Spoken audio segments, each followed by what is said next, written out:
Иман деген нәрсе, сенім деген нәрсе әрдайым, әр уақытта, әр заманда ол керек болған нәрсе.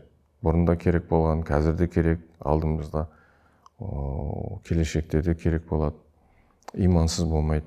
Мысалы, елімізде, мемлекеттегі қай бір саладағы адамдар, әсіресе басшылар, оларда иманды болса, Алладан қорықса, әдепті болса, яғни мәдениетті болса, қарапайым болса, мысалға, адамды не үшін құрметтейді? Оның жаңағы дүниесі үшін емес, әдемі көз үшін емес, түрі үшін емес. Ең басты адам, біздің шариғатта айтады ғой, Алла тағаланың алдында адамның кімнің дәрежесі үлкен, жоғары десе, Алла тағаланың алдындағы қай пендесінің дәрежесі үлкен десе, ол тақуаларды айтқан. Тақуа ол Алладан қорқатын адамдар, шынайы қорқатын адамдар. Ал енді Алладан қорқатын адамдар кімдер?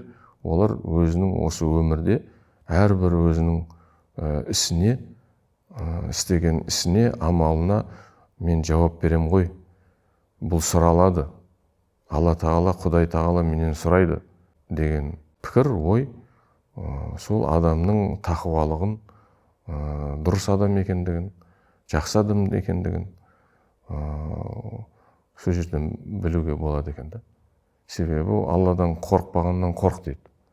Біздің аталарымыздың, бабаларымыздың сөзі бар. Алладан қорықпаған адамда жауапкершілік болмайды деген сөз. Онымен келісімге отыруға болмайды, келісуге болмайды, сенім бір нәрсені аманатқа тапсыруға болмайды. Неге? Ол Алладан қорықпайды.